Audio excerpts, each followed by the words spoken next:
Hi, I'm State Representative Doyle Heffley, and welcome to this edition of Legislative Report.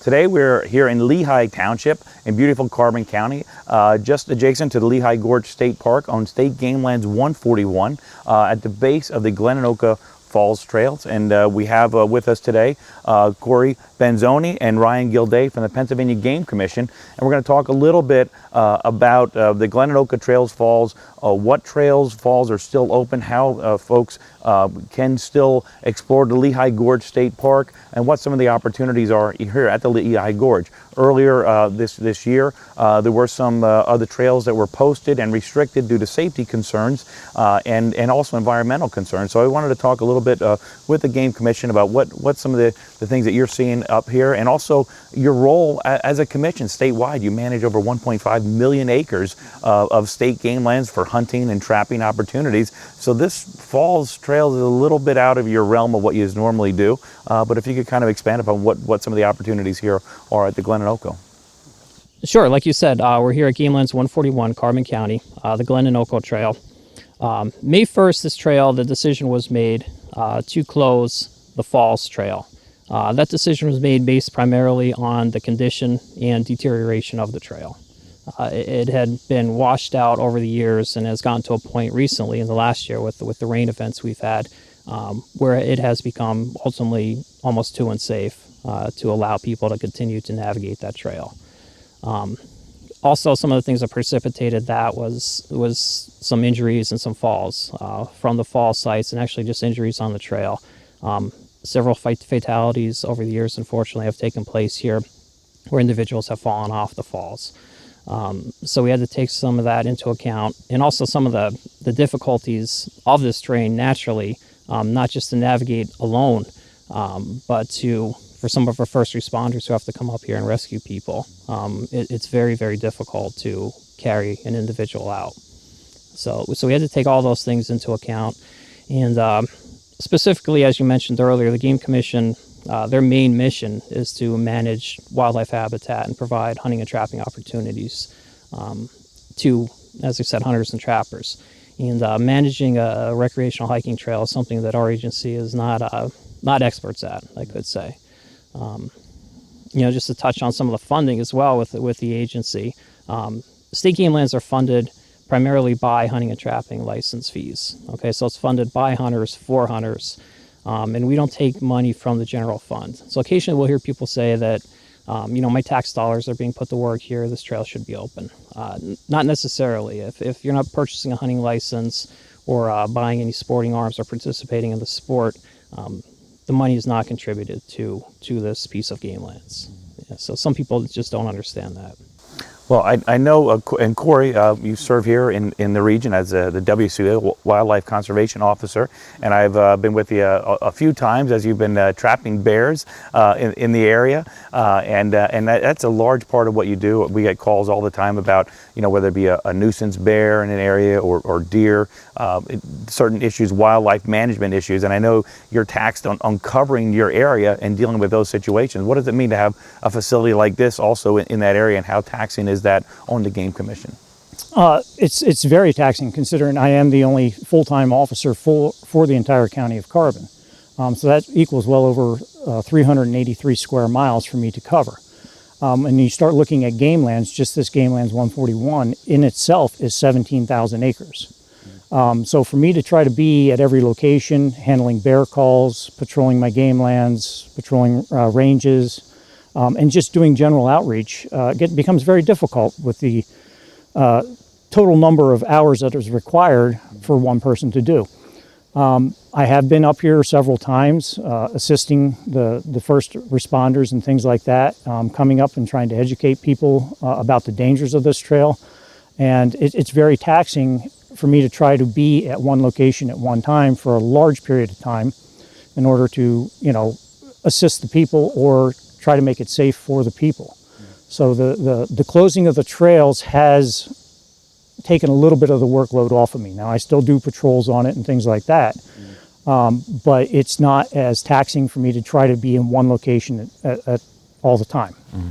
One of the things that you cited a little bit earlier, one of the conversations that have been circulating about the trails is primarily the main trail, which goes directly up the falls, has been been really overused. We've seen a lot more folks coming up and hiking, and that's great. People want to enjoy the outdoors, and we all want that opportunity for people to get outside and explore. And this is a beautiful area, as we can see.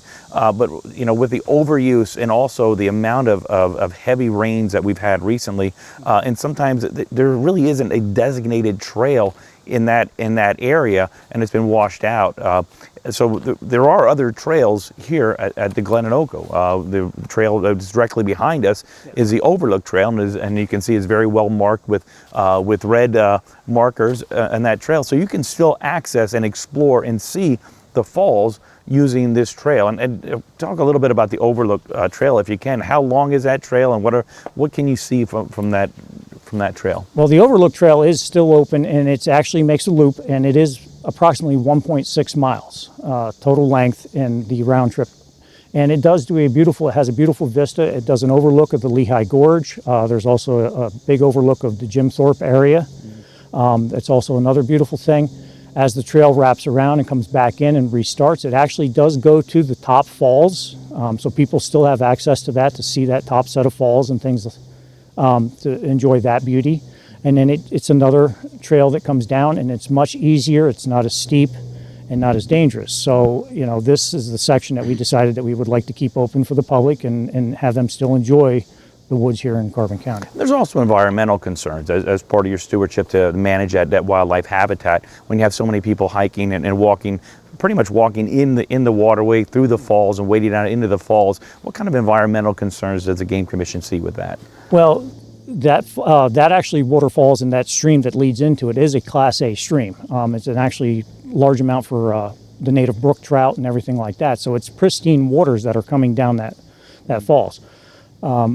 Like Officer Gilday had stated, large amounts of erosion have occurred. Every time that we have large groups of people going up there, it changes the terrain. The heavy rainstorms that we have washed things out. Trees fall constantly because of the erosion that is occurring. Changes the trail every day. It could be something different every time we go up there. Again, with the falls, you'll have water spray, so it's constantly wet. There's always slippery rocks that run along the edges of the roads, and all this erosion and dirt runoff and things like that does go into the stream. Again, being a Class A stream, we would like to keep it as pristine as possible and keep it from destroying the habitat in that area. Well, I want to thank you both for your time today and coming out. As we can see, just hiking up here to this location. And the location that we're at right now is actually the crossover. You can see to our right the trail that is closed, and here the Overlook Trail, which is open. And I think that's one of the things that to really make clear to the public is there still is access to the falls. It's just that the Game Commission has restricted that one particular trail because of safety concerns. But there's still, you know, people can still access the outdoors and access this facility as long as it is state game lands right now. We're going to talk a little bit later in the segment about some proposals I have in shifting to a property management by DCNR and a land swap. Yeah. And I think that would be ideal for this property here, and being managed more by the Park Service. And I think that's a distinction that we should make, is that the DCNR, Department of Conservation and Natural Resources, manages the state parks. And there's a difference between the state parks, which do receive money from the general fund and can apply for grants and other programs, than state game lands. As you had expressed earlier, state game lands are managed by the Game Commission and primarily funded by hunting and trapping licenses throughout the state. So I think that's a distinction that we need to clarify, and the legislation I have would work on a land swap between the two state agencies in order to better manage this resource for the public and provide access and some safety. But I thank you for the work that you do here, and definitely want to encourage folks that if they're coming out, to be respectful of the signs and the hazard signs. The last thing we want is anybody to get hurt. We want people to come out and enjoy the outdoors and have a day that they're going to remember in Pennsylvania's nature, and not something that's going to incorporate an injury. So thank you very much for coming out today. Next up, we're going to talk with Mark Nalesnik a little bit from the Carbon County Emergency Management Service.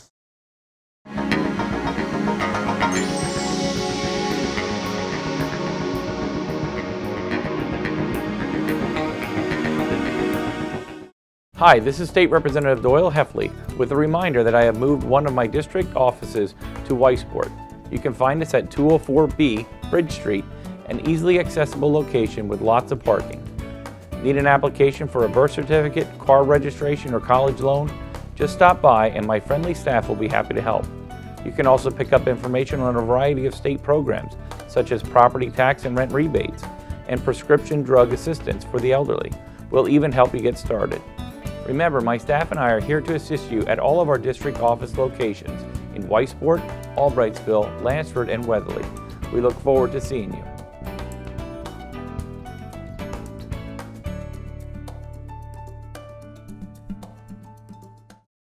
I'm here with the director of the Carbon County Emergency Management Service, Mark Nalesnik, and we are standing at the bottom of the trailhead of the part of the trail that is closed here at the Glen. As we spoke about earlier in the interview, or in the segment, is we talked about the Overlook trail, which is still open. Mark, if you could just talk to us a little bit about some of the opportunities that the emergency management providers are seeing when the trails are open, and some of the issues you're having with injuries.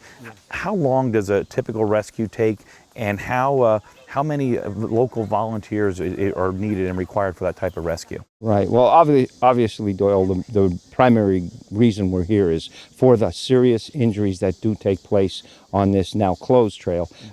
There's a wide variety of types of serious injuries and fatalities that have happened over the many years here on this trail. So our main concern is that's why we're here, and to do whatever we can moving forward to reduce those numbers. And the reason is because the serious response it takes from the local emergency services, it takes upwards of 4, sometimes 5 volunteer departments to respond and get an injured hiker out of this area.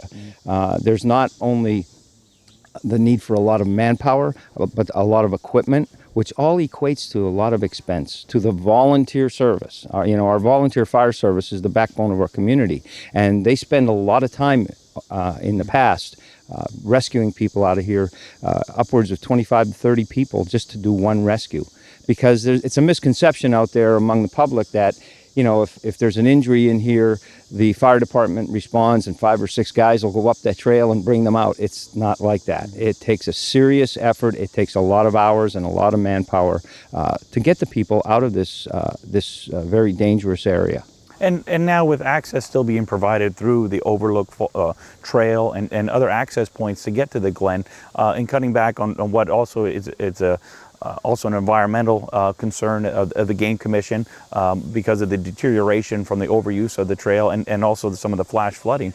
But if you could speak just a little bit about, I know some folks, when they see the responders going up, now they are required to have special equipment and they're specially trained for this type of rescue. Yes, there's specialized training for this type of rugged rescue, and most of our responders do have that type of training. Unfortunately, we can't all afford the elaborate equipment that's out there to do this, but we do have some basic equipment out around the county for doing the rescues, and the first responders always get the job done, no matter what it takes. They are an unbelievable group of volunteers, and they come up here willingly, not begrudgingly. They come up here willingly and do whatever it takes to rescue people and resolve the issue.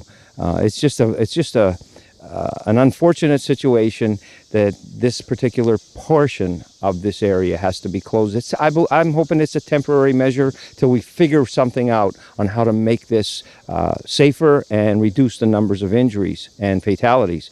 But there's no reason that people have to avoid this area. This particular piece of trail is closed, but there are other trails right next to us. And they provide access to the falls and to the views as well. There's access on open trails in this area, so it's not a bad thing that we've temporarily closed this trail, because I've seen the results. It has been much calmer in this area. There has been less responses, less taxing on the fire departments. I've noticed the difference in this short time that the trail's been closed. And again, I hope it's a temporary measure. Yeah, and that certainly is one of the things we're looking at is what can we do. I have legislation right now to do a transfer between DCNR, which is the State Park Service, and the Game Commission, and try to get some resources to manage this a little bit better. But in the meantime, the trail is open, and I want to thank you for all the work that you've done in preparing the volunteers in the area, and also really communicating to myself and other elected officials what some of the concerns are and the needs for the local responders for this type of rescue, but also for everything else that you do here in the county. It is an important position to keep us all safe, and we want people to come to Carbon County and hike the trails, whitewater rafting, skiing, explore the outdoors. You can see we're located here in just this beautiful part of the state game lands, and drilling people from all over to explore it, but also do it in a responsible manner and in a safe manner. We don't want people getting hurt and putting that burden on the first responders. So Mark, thank you for your time today, and thank you for coming out on this beautiful day, and I would encourage everybody to get out, enjoy the great outdoors, but also be responsible and be safe. We're here with Joe Forte, who was the director of the Blue Mountain Adventure Camp at Blue Mountain Resort, and also, I would say, a outdoor enthusiast. We spoke a little bit earlier, so you're into rock climbing, hiking, biking, whitewater rafting, skiing, and everything that is great about Carbon County and outdoor activities. And you've actually hiked this trail on several occasions, and we've had conversations about what has been what has developed here with the Glen Onoko Trail and the Game Commission closing it, and what some of the opportunities are moving forward. But if you could just talk a little bit about yourself, and what do you like about the outdoors, and what do you like about these trails in particular?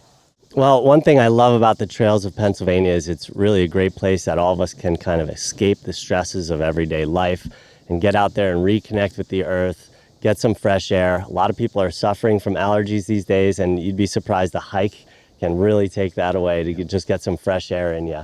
I've been hiking this trail since I was a little kid, and I can remember when hiking this trail was like hiking through a tunnel of rhododendron and mountain laurel. And to see what's come of it because of all the traffic and the trail braiding and the erosion, it's really quite sad. So I've been a strong supporter of the closure of the trail, and I think moving forward, there's a lot of great things that could be done to reopen it in a sustainable manner. Yeah, and I think that's the key. I think nobody really wants to see a trail like this shut down. But there are opportunities here with the Overlook Trail and other trails, and there's also the DNL hiking trail all along the river. There's also what we refer to as the Buttermilk Falls, which is up a little bit farther, and the 3 falls that are here at the Glen.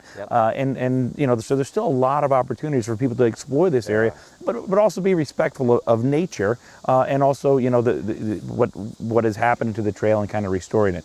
We've talked a little bit about legislation that I've authored to try to do a land swap between the Game Commission and the Park Service to try to get this trail back on the list where there could be possibly improvements made. But also we've had some conversations, and there are other groups out there that, like Friends of Beltsville, that work with the Beltsville State Park, but we're also a trail tending group, and it's early on in those phases, and we've had conversations about that, adopting a trail in some of those opportunities, and I'm really encouraged by the amount of folks that are very interested in that. Yeah, Carbon County supports a large amount of outdoor enthusiasts, and a lot of them are very passionate, willing to go out and do volunteer work. And I know there's a huge community of people who love the falls here at Glen Onoko and would have no problem coming out here on a regular basis to clean up the trails, to help maintain the trails, to help just kind of keep it in a sustainable fashion. Right now, things are deteriorating. No one's caring for it. The Game Commission isn't in the place where they can care for it. I think the land swap sounds like a great idea. If it was in the hands of the park, then we could move to create a more sustainable trail.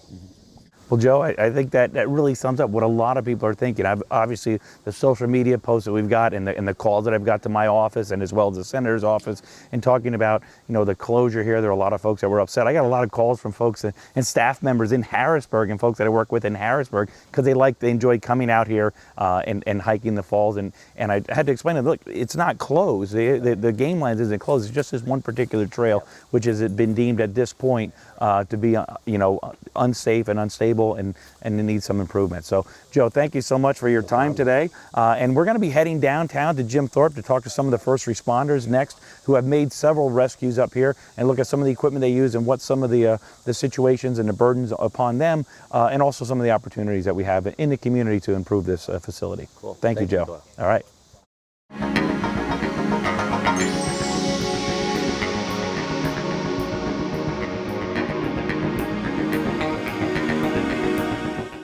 Hi, this is State Representative Doyle Heffley with a reminder that I have moved one of my district offices to Weisport.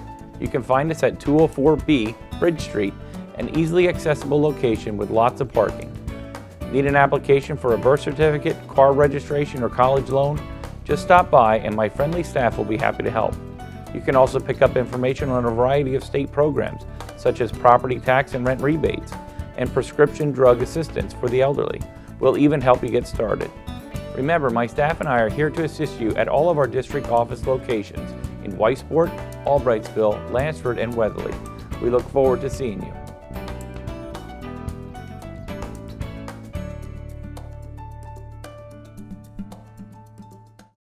Now we are downtown in Jim Thorpe at the Fairview Hose Company, here with the fire chief of the Jim Thorpe Fire Department, Vince Yike.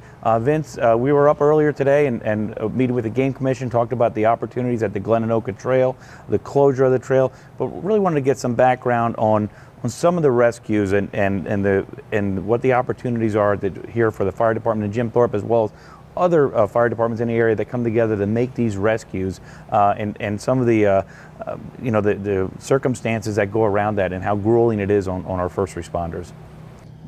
Basically, the average call, depending on where they're at, takes us anywhere from 2 to 3 hours. Most of the time we have to deploy ropes because of the condition of the trail. The trail's very narrow, been washed out tremendously over the years. So as the guys go up, we start dropping manpower off. They'll start deploying the ropes and the harnesses and everything needed to bring the victim back down. The rest of the crew will continue up. Once they get to the victim, the medic unit, who always goes up with us, they'll assess the patient, package them, and get ready for transport. And that's where the real intensity falls into this. If you've seen the trail, you see how narrow it is to begin with. So now you take putting a Stokes litter on that trail and 6 to 8 guys around that Stokes to bring the patient down. The minute we put that patient in the litter, patient responsibility falls on us. So now you've got 8 people trying to stay in step coming down that trail, carrying the patient, so you don't risk the chance of maybe dropping them or injuring themselves and further complicating the rescue. And then when you get to the first set of ropes, you have to put these Stokes on it, traverse down over that section. Then the next group, we always stagger the group, so no same 6, 7 guys are carrying. Then the next group will pick up the litter while they take a break. Once we get through the first area of ropes, we leave 2 or 3 men there. Now they have to package all the rescue gear up to bring it down. Like I said, each rescue is different. In the event of a fatality, we must wait until Game Commission gets there, the coroner gets there, and state police till they check things out to make sure no foul play or anything like that, and then package them up. On one rescue, we had a combination injury and fatality at the same time. Personnel brought the injured party down, and then we had to leave personnel up there with the deceased, then wait for the proper authorities to get there. Then all the guys had to hike back up to carry the deceased down. Some of the problems we see, and first and foremost, is some people are getting the idea that the emergency services wanted the trail closed. We did not want the trail closed. I mean, closing the trail did absolutely nothing. 1 month after the trail was closed, we were up there on a rescue. It's a fact of life. People can get hurt anywhere. Yeah. We asked for some improvements on the trail. Some of the improvements we were looking for is, a lot of times they'll tell us they're at the first falls, so we'll come in through the bottom. Well, they might be up between the second or even at the third falls. If they're that far up, it's better for us to come in the top. Yep. And by the top, there's access at State Gamelands 141 off of Route off of Route 93 to come in. There's dirt trails and actually bridges that were built back there to get over the waterways to come in, and so there are opportunities to go, take that victim or the injured person out over the top or the bottom, and that was one of the things we talked about with the Game Commission today, is marking the trails a little bit better. Right now, the trail, that main trail is closed. The Overlook Trail, which is in better shape and conducive to hiking, is still open. Yeah. One of the things I'd like to see, if and when they open the trail up, color code the trail. Say, like from the Glen parking lot to maybe the first falls, say make that the red trail. Between the first and second falls, say blue. Between the second and third, make it a different color. That way when the people call in that they're injured, they can tell it. We'll have a better idea where they're at. That gives me a lot more time to send send the people up over the top. If I bring them in the bottom, they get up there and find out he's that far. Well, now I got to bring personnel back down, move the equipment all the way around up top. It's very time consuming And how, when you're talking about the amount of personnel that you need on that type of rescue, obviously we've all heard, we know about the volunteer, the shortage of volunteer, and just put a shout out there that anybody that wants to get active in the volunteer service, to volunteer with the local fire department, find out some more information about it, to go out and help on these types of things. But how many fire departments and how do you coordinate those efforts between so many departments and so many volunteers to make these types of rescues? Well, first of all, it's not even Jim Thorpe's territory. Yeah. It's District 19. We basically responded first because of logistics. We're 1 mile away. Automatic dispatch is Jim Thorpe, L&L Township, and Lehigh Medics. As soon as I get an update from the comm center, I'll usually ask for our second alarm. Our second alarm assignment will bring in Lehigh and Nesquehoning for manpower. In the event that we need more manpower, like the one I told you about earlier, then I'll call out for a third alarm or for a special call for a certain company to come up. We usually average 4 to 5 companies to get enough manpower to do the job. And also, I think the key is that when you're going up there, you're going up there with the the expectation of saving a life and to helping somebody who's been injured and getting them down there as safely as it can be. And so it's commendable. I mean, that you're going up there and you're doing everything that you can to protect that's somebody's loved one who got injured, and bring them down. But at the same time, we have to worry about, or we're concerned about our first responders, because making those rescues is also as dangerous for our first responders as it is for those folks that got injured on the trail. Yes, it is. Plus, people have to realize too, and it can happen in any situation. So I just don't want to pick on the Glen. If a first responder gets hurt up there, he now falls under the borough's workman's compensation. So that now puts a strain on the entire borough of that gentleman's responding district. So, you get 1 or 2 workman's compensation claims. Now your workman's compensation insurance gets increased, and the taxpayers of the individual towns wind up bearing the burden of that. Yeah. I mean, a little bit of trail improvement, marking the trails, maybe somebody up there better educating the people that go up there. And that is one of the things. I know with the Game Commission, we were out there today with the Game Commission, and there is looking to focus a group on a type of a trail tender group, or folks, volunteers to be up there during the busy times or any times, people that normally would hike the trail, but that are from the community, that can advise people proper footwear, proper attire, and the level of trail. If somebody that's going to be hiking a particular trail should know before they go out to hike that trail whether or not that trail is for them. If somebody that maybe is an avid hiker can hike that trail, somebody that's a novice, such as myself, would want to hike a trail that's going to be enjoyable. Because I think people, when they go out to explore the outdoors, they're not thinking, I want to go out and get hurt today. They're thinking, I want to go out and have a nice time and explore in the outdoors. And that's what we're looking for. I have legislation to have a land transfer between the DCNR, the Pennsylvania State Park Service, and the Game Commission to try to get additional resources and revenue to that trail.